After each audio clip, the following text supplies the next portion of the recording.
Hermanos amados, gracia y paz. El pastor Pedro Saavedra les saluda.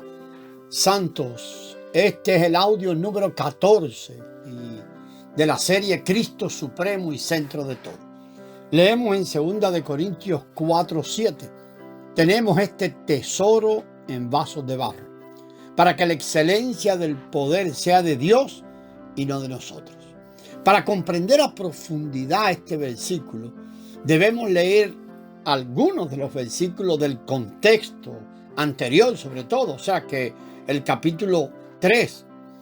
En 2 de Corintios 3:6 podemos leer allí: el cual asimismo nos hizo ministros competentes de un nuevo pacto. Ministros no de la letra, sino del Espíritu, porque la letra mata, mas el Espíritu vivifica. ¿Quién es este Espíritu que da vida? Pues el mismo Espíritu que en 1 de Corintios 15:45 dice allí que el Espíritu vivificante es Cristo mismo. Ahora avanzamos en 2 de Corintios 3 hasta el versículo 17 y leemos allí: el Señor es el Espíritu, y donde está el Espíritu del Señor, allí hay libertad. El Espíritu mencionado en este versículo es el Espíritu que da vida, mencionado en el versículo 6, o sea, en el capítulo 3, versículo 6, en la primera parte ahí del capítulo. El Espíritu que da vida es Cristo mismo.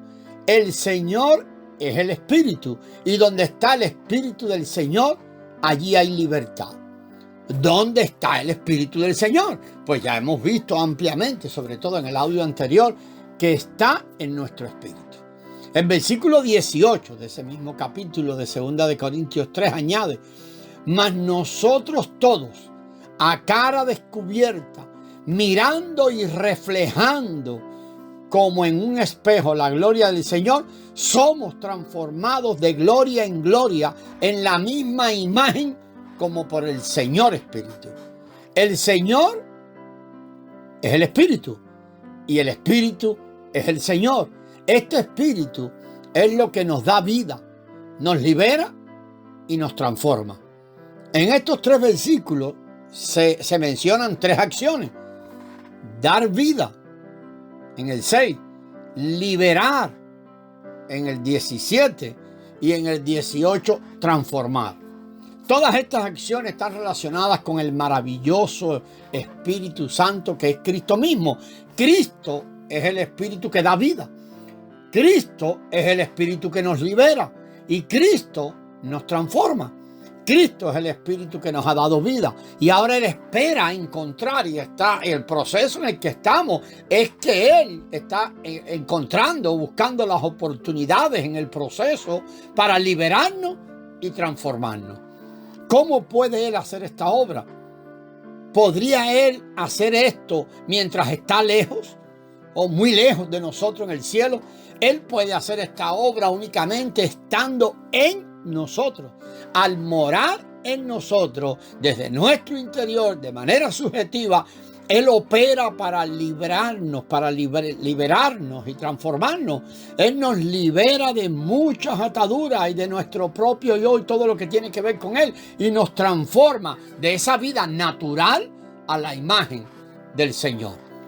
2 de Corintios, capítulo 4, versículo 7, donde comenzamos este audio, se nos dice: tenemos este tesoro en vasos de barro.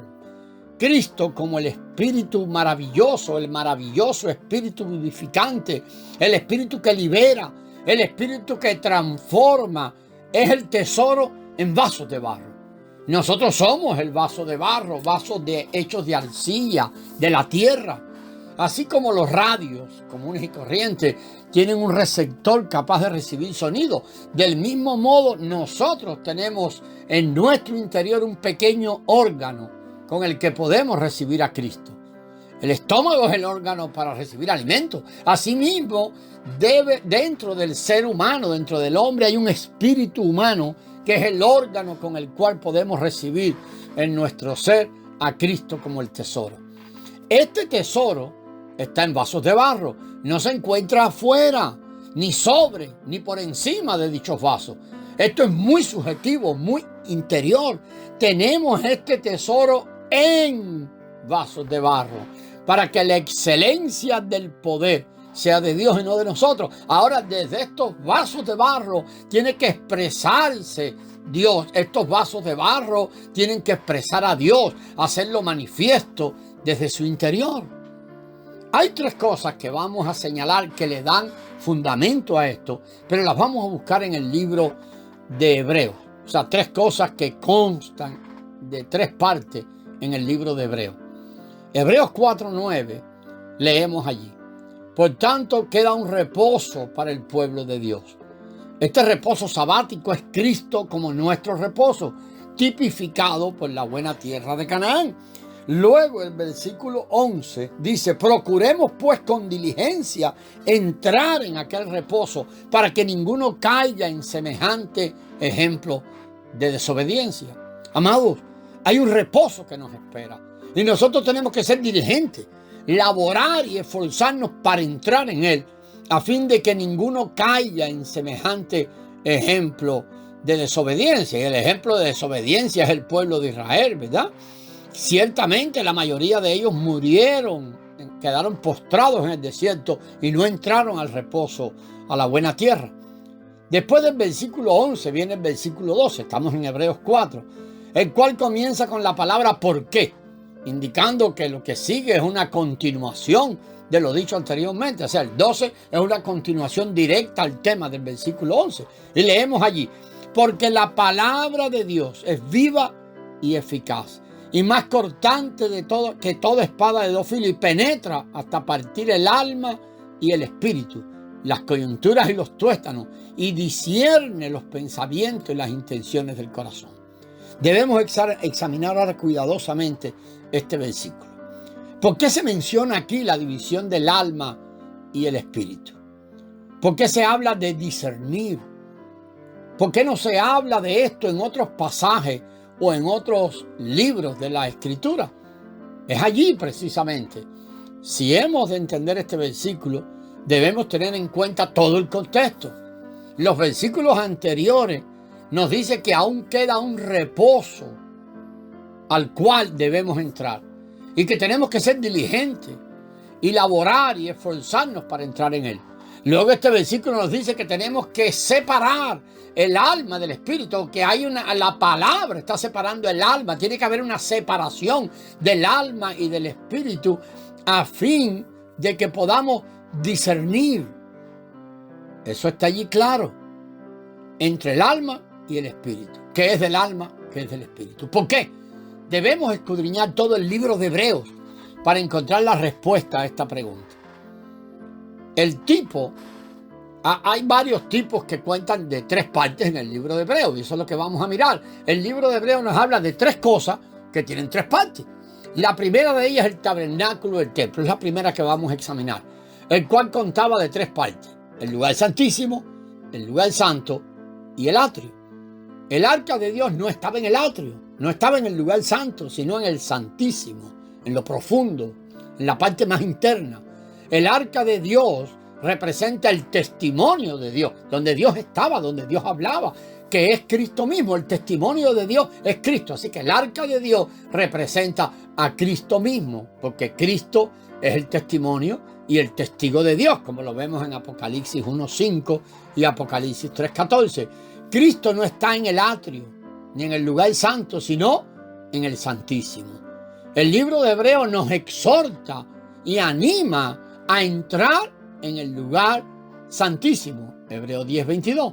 Tenemos que examinar el cuadro completo de este tipo. En la antigüedad, cuando el pueblo de Israel venía a adorar a Dios, la mayoría de ellos entraba al atrio, donde se hallaba el altar del holocausto y el lavacro. Solo un pequeño grupo de sacerdotes entraba al lugar santo, donde estaba la mesa del pan de su presencia, el candelero y el altar del incienso. Por tanto, estar en el lugar santo era mucho mejor que estar en el atrio. En el atrio uno solamente tiene acceso al altar para ofrecer sacrificio y el lavacro para lavarse. Pero cuando se entra en el lugar santo, uno puede disfrutar del pan de la presencia, de la luz, del incienso, para agradar a Dios. de la luz de los candeleros. Esto es mucho mejor. Sin embargo, no es lo mejor. Por consiguiente, el atrio es bueno. El lugar santo, mucho mejor. Pero el lugar santísimo es lo mejor. En el lugar santísimo estaba el arca, que tipifica el testimonio de Dios, que tipifica a Cristo mismo. Únicamente el sumo sacerdote tenía derecho a entrar al lugar santísimo. Pero hoy en día, por un lado, todos somos sumos sacerdotes, como dice 1 de Pedro 2:9 y Apocalipsis 1:6 y 5:10. Y además somos miembros del cuerpo del sumo sacerdote y se nos exhorta y anima a entrar en el lugar santísimo y permanecer allí. Seguiremos, amados, en el próximo audio. La gracia del Señor sea con vosotros.